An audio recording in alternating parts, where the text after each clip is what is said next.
I know what you're asking. Aiden, how did you get such a sexy voice?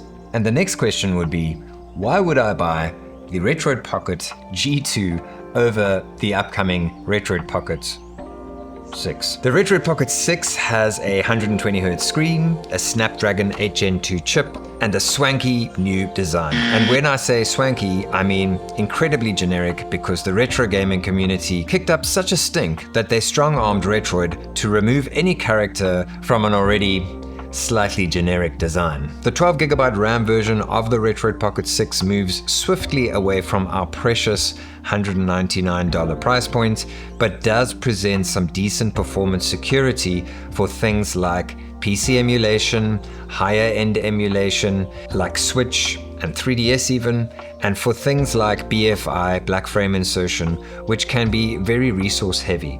One interesting thing is that the Retroid Pocket 6 with the 8 Gen 2 chipset will be running Android 13, and this G2 will be running Android 15. So there may be some benefits moving forward having Android 15 on this device. But when you drop the upcoming Retroid Pocket 6 down to the 8GB of RAM, which is the same as the Retroid Pocket G2, there's only a $10 difference between the two devices. To cut to the chase, and we will dig deeper into this in just a minute, the G2 has a newer and slightly more efficient chipset than the 8 Gen 2 in the Retroid Pocket 6, and they've included those blue and yellow colors, which will appeal to a lot of people. I genuinely think those colors will sell these devices. But that's basically it. If you don't like the Retroid Pocket 6 design and efficiency is an issue for you, maybe consider this handheld. We also need to see what sort of performance we are going to get out of this G2 Gen 2 chipset in the Retroid Pocket G2. Bloody hell, that's a mouthful. Because it is very new and may have some benefits in some specific use cases, which will most likely pop up on Reddit and YouTube as we progress, as the community tests this thing. And, someone will say, oh, this specific Android game works well on the G2 and doesn't actually work at all on the 8 Gen 2. So it will be interesting to see what happens there. Before we get into this, I must say, I'm going to be jumping around a lot between the Retroid Pocket 5, the old Retroid Pocket 5, the Retroid Pocket 6, which hasn't arrived yet, so I've got this Odin 2 Mini to be a substitute for it because this has 8GB of RAM, and our beloved G2 device. I'll do my best to show the device I'm talking about on the screen while I speak, but I do apologize in advance for how confusing this is. So let's go through the benchmark tests. I ran the graphics focused wildlife extreme test and the wildlife extreme stress test, which is a 20-minute test.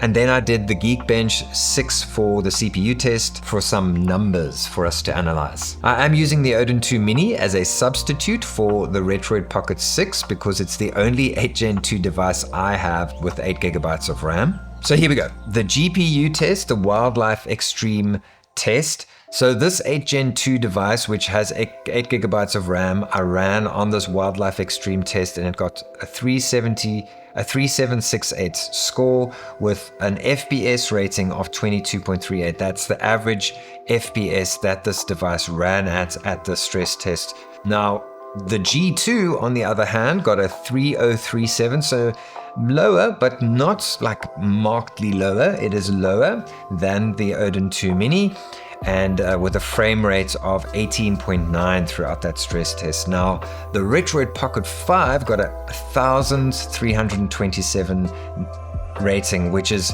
considerably lower. That's more than 50% lower in the GPU score, and the frames per second was a 7.95, which is considerably lower than the other two. On the Wildlife Extreme stress test, which was that 20-minute test, the battery life is an interesting thing because the battery drain was the least on the Retroid Pocket G2. So that's an interesting factor. It's more efficient. Now, the CPU Geekbench 6 test, the Odin 2 Mini got a 2050 single core score and a 5633 multi-core score. The G2 was close behind with a 19.02 single core score and a 5144 multi-core score. And once again, the Retroid Pocket 5 pales in comparison with a 1213 single core score and a 3447 multi-core score. Now, I don't usually get into numbers because they tend to make me break out into cold sweats, but I will brave the cold sweats for you to give you the numbers. Firstly, the G2 chipset is new and we will discover more about it moving forward. Like I said, things will surface on Reddit and YouTube soon of what people are able to do with the G2 Gen 2 chipsets. But here we see that the 8 Gen 2 in my Odin 2 Mini, which is the only 8 Gen 2 I have with 8 gigabytes of RAM, is only running a little bit higher than the G2 on both CPU and GPU. However, we're getting over 50% performance increase from the Retroid Pocket 5 on GPU and just under 50% better performance on the G2 compared to the Retroid Pocket 5 on CPU performance. So this is a substantial upgrade from the Retroid Pocket 5 to the Retroid Pocket G2. I really wish they hadn't chosen to name the device after the chipset because this is getting super confusing. And you'll see here that the battery drain on the G2 is better than both the other devices. The reason for this is a newer chipset specifically built for mobile gaming and efficiency. So it's all very good. Now, specifically comparing this to the Retroid Pocket 5, does this actually mean something in the real world? With my limited test of a few Switch games against the Retroid Pocket 5, the low-end games ran very similarly. I did see a noticeable improvement in performance on games such as Stray, Sonic Frontiers, and this other game. So for those who questioned whether this is a worthwhile upgrade from the Retroid Pocket 5, it is. It is a quantifiable upgrade. Incremental in the real world, maybe, but consequential. So if you're the sort of person who doesn't like the design of the Retroid Pocket 6 but wants to upgrade from your Retroid Pocket 5, the G2 is great. And again, I think we are going to see more benefits to this chipset crop up as we test it, and I will be doing a PC game performance test next week on the G2, so look out for that. Compared to the 8 Gen 2 with 8 gigabytes of RAM, aka the Retroid Pocket 6. Now this is a more interesting argument in my opinion, and I will do more intensive benchmarks and gaming comparisons when the Retroid Pocket 6 arrives, but this cursory benchmark I did with the 3D Mark Wildlife Extreme test on the Odin 2 Mini shows that the 8 Gen 2 and the G2 are very close to each other in terms of GPU performance.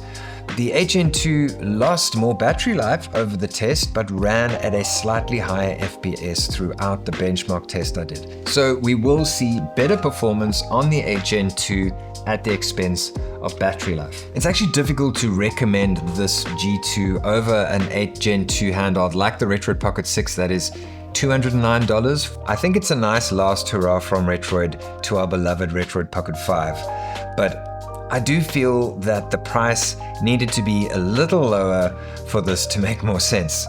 Essentially, you're getting a similar performing device with the G2, but with less options in terms of the 120Hz screen on the Retroid Pocket 6, the D-pad joystick up top option on the Retroid Pocket 6, and better Wi-Fi for streaming on the Retroid Pocket 6. Someone said the RP6 had slower RAM listed on their website, but that seems to have been changed. The G2 also has a smaller battery. So I think this more efficient G2 chipset may compensate for that, but I don't know. Whether all this makes it worth $10 less than the RP6 is very debatable. Maybe pop your comment in below why you would consider the G2 over the Retroid Pocket 6. What's your reason for that? Okay, other things, the fan. So let's just put the Retroid Pocket 5 on quickly. So that, it does have a high-pitched whine. Let's get this G2 going.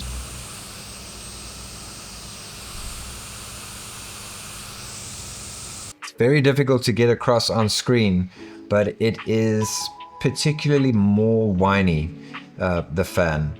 on the G2 device. And that more whiny fan will annoy a person over time. So if you are playing a game and your fan is running at high the whole time, it's going to get quite annoying. And then in my live stream, I said the G2 was getting very warm, but I was running it in high mode with no fan on. So I was a bit more conscious when I did the next batch of stress tests for this video to take note of the heat. And the fan does a great job of keeping this thing cool. I just put it on smart mode and Bob was my proverbial uncle. We have definitely had devices like the Odin 2 Mini which have gotten much warmer and we haven't had, a lot of blowback. I mean, some people complained about it, but there's been worse. This is definitely not on the scale of being bad in the heat department. I hadn't used the Retroid Pocket 5 in a little while and I didn't notice that update that they did had improved the audio. So when this thing arrived, I was like, wow, the audio does seem to be better. But it's just, there was a hardware level issue on the audio. They changed some filter in the software and it fixed it considerably. And I now find that the audio coming from the speakers is of a very high quality for such tiny speakers. And then I also put my USB-C DAC headphones into these and I was getting such a lovely sound from it. So, USB DAC audio, very good way to go. So we're going to do a sound test. So Seth, what did you think of the audio? Yeah, mate, pretty good. But you're still a fucking loser bogan from the bowels of a godforsaken country filled with racists and fucking pussies. And your rugby team, oh, don't get me started on their fucking useless backline. They can't pass to save their lives, just kicking willy-nilly about on the field. What the hell are they doing? Okay, we'll just use this for the stereo audio test.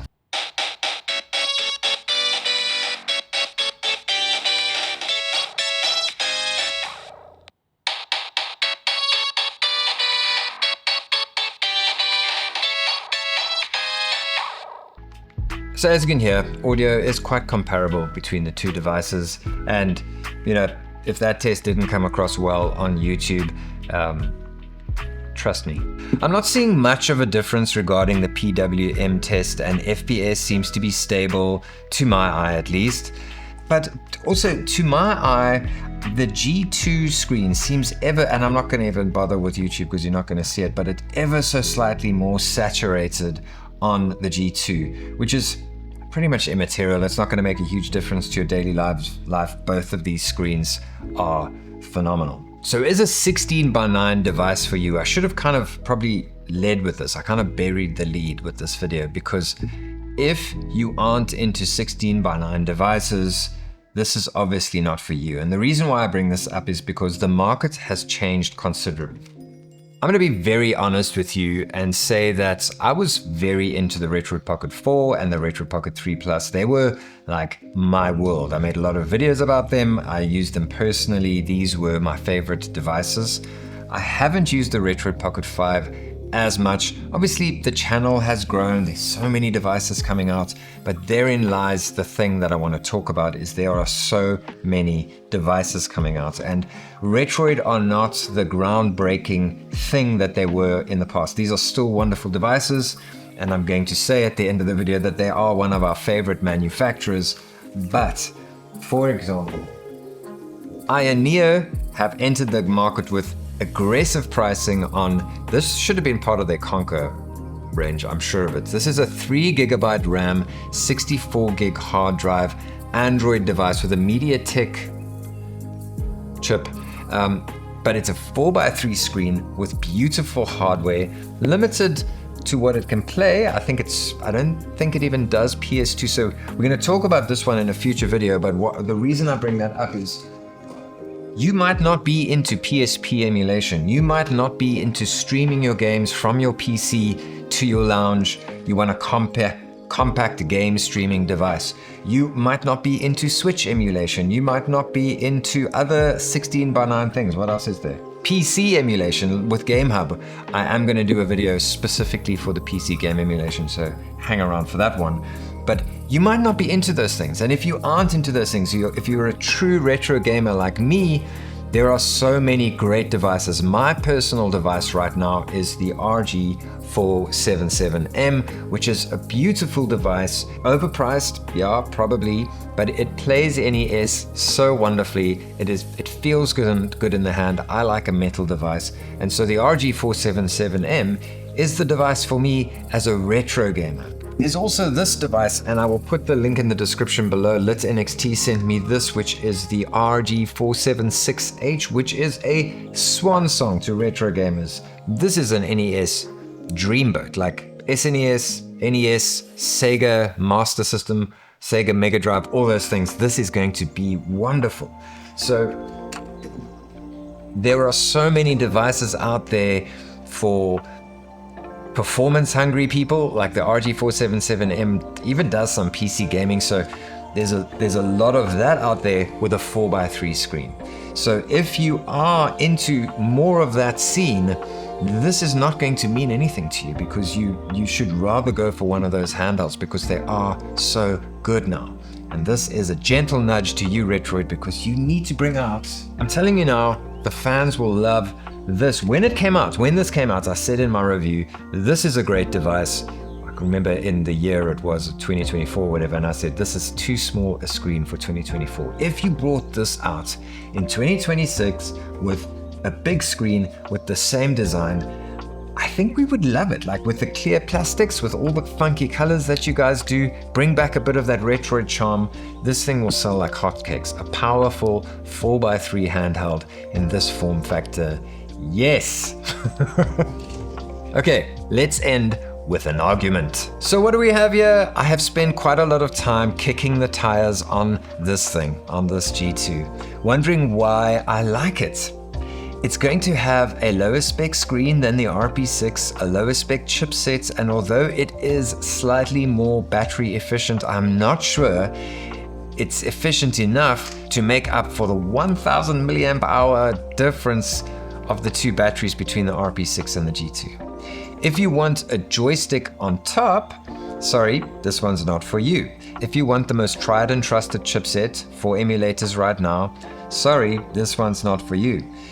But what it does have are these colors, the yellow and the blue. I actually wanted the yellow. I know it's a weak argument to make, but I really think that the colors are going to sell these devices. When my son saw it, he was like, ooh, a Switch Lite. Now he can do retro emulation on here, which he's into, but then he can also stream his beloved Sonic racing on here from like my PC or whatever. So what is this? This is us, the gaming community, being spoiled. We have two devices, the Retroid Pocket 6 and the Retroid Pocket G2, which are both near perfect, powerful, mid-sized devices that can do like almost everything. In other words, we all win. And another area where we all win is the fact that we got to listen to Aiden with his sexy voice for over 10 minutes.